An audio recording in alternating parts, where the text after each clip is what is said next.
Hello everyone and welcome back. अभी हम JEE advance 2025 mathematics paper 2 solve कर रहे हैं and as part of that series अभी तक हम लोग ऑलरेडी 9 प्रॉब्लम सॉल्व कर चुके हैं and this is the 10th problem, a very interesting problem actually. तो देखते हैं ये प्रॉब्लम क्या बोलता है। इसमें काफ़ी अब से बाइनोमियल्स के प्रॉब्लम्स हैं, थोड़ी एल्जेब्रिक मैनिपुलेशंस है एंड दैट्स इट प्रॉब्लम। चूंकि ये इंट्यूशंस वाली प्रॉब्लम्स है और बाइनोमियल्स के कंसेप्ट्स आपको आने चाहिए, तो I would classify this on a easy to medium side, slightly towards medium rather than the easy side, because ये इंट्यूटिवली क्लिक करना थोड़ा सा डिफिकल्ट है, बिकॉज इस तरीके के प्रॉब्लम्स आपको बहुत ज़्यादा मिलते नहीं हैं, तो प्रैक्टिस करने में भी थोड़ी सी डिफ़िकल्टीज होते हैं। बट अगर आप इस तरीके के प्रॉब्लम्स अगर आपने सॉल्व कर रखे हैं तो इंट्यूशंस डेवलप करना फिर इजी हो जाता है। बट ठीक है, देखते हैं। Let a naught a one dot dot dot a 23 b the real numbers such that 1 plus 2 by 5 x to the power 23 is equals to summations from I is equals to 0 to 23 a of I x to the power I for every real number x.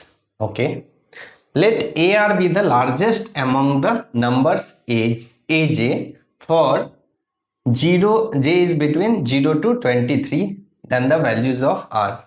Okay, so ये problems में एक ये equations हमें दे रखा है, ठीक है, और बोल रहा है A of R is the largest among the AJ। तो बेसिकली इसमें से एक वैल्यूज लार्जेस्ट होगा, which is obviously the case, कोई ना कोई तो होगा लार्जेस्ट। तो पूछ रहा है कि वो लार्जेस्ट कौन सा टर्म्स होगा, ये है क्वेश्चंस। तो अगर आपने सॉल्व नहीं कर रखा है तो इसको सॉल्व करना इंट्यूशन से थोड़ी डिफिकल्ट है, बट अगर आपने इस तरीके के प्रॉब्लम सॉल्व कर रखे हैं तब समझना ईजियर है।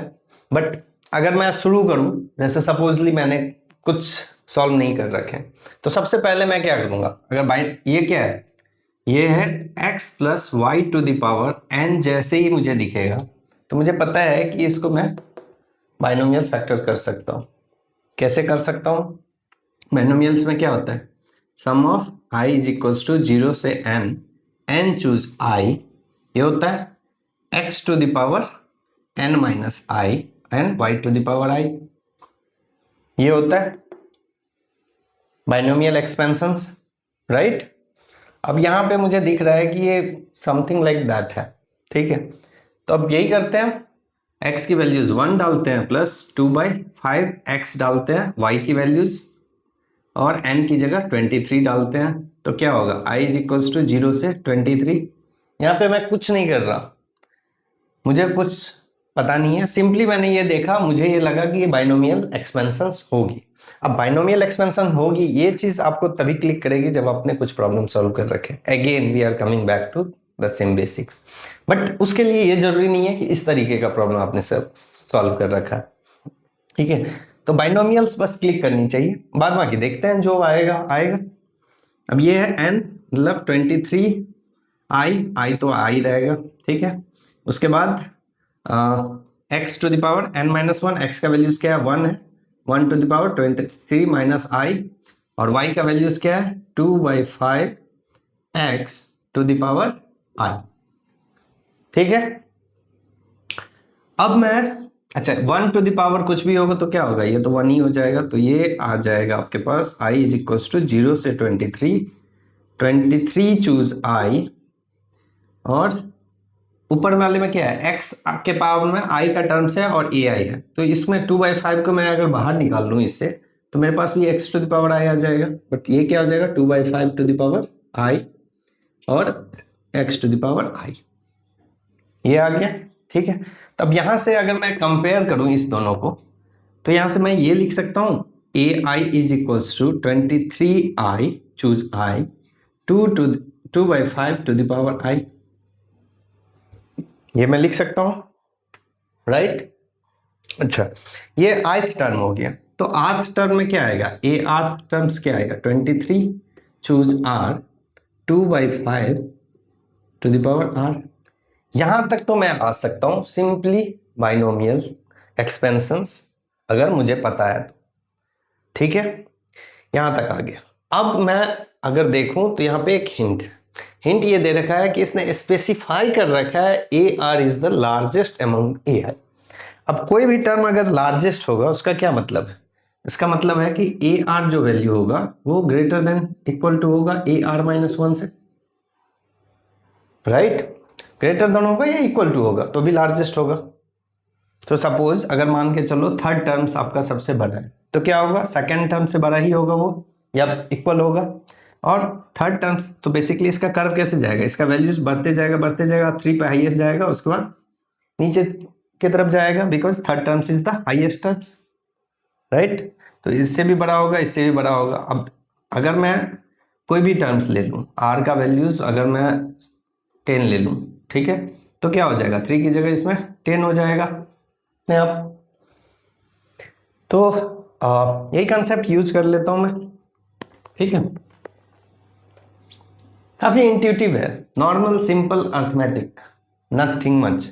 अब ए आर -1 अगर मैं करूं तो ये क्या आ जाएगा, ठीक है, ये आ जाएगा 23r-1, ठीक है, 2/5 टू द पावर r-1, ठीक है। अब यहाँ पे मैं वैल्यूज डाल दे रहा हूं तो ये हो जाएगा 23 चूज r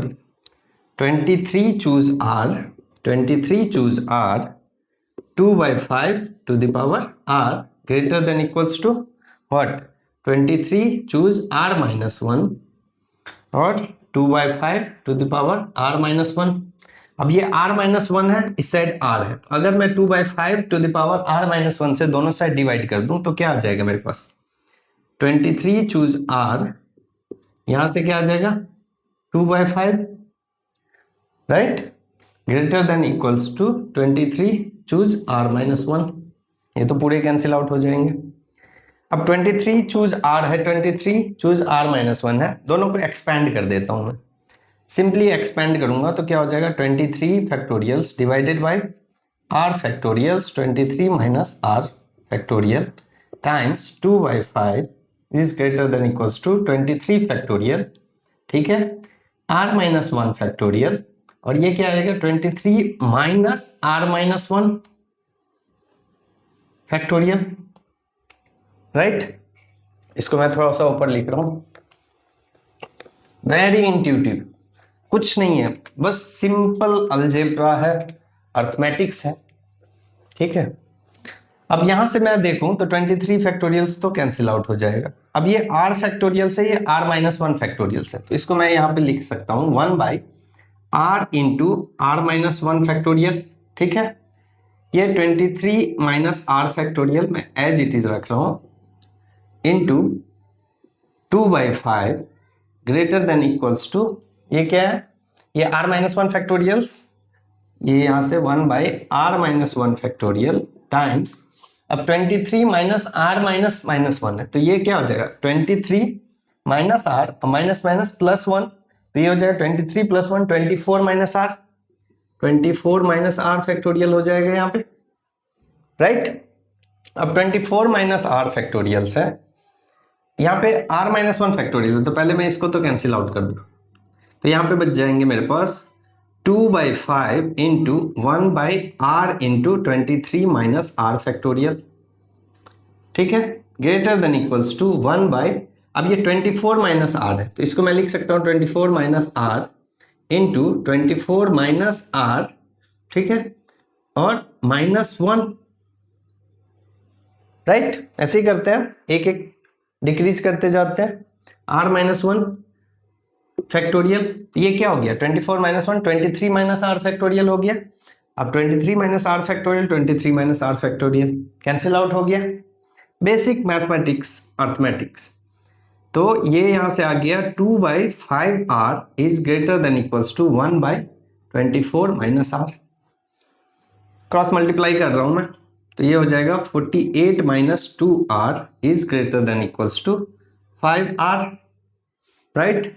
अब 2r को इस साइड ले जाऊं तो यहां से क्या आ जाएगी, 48 is greater than equals to 7r, right. तो r is less than equals to 48/7।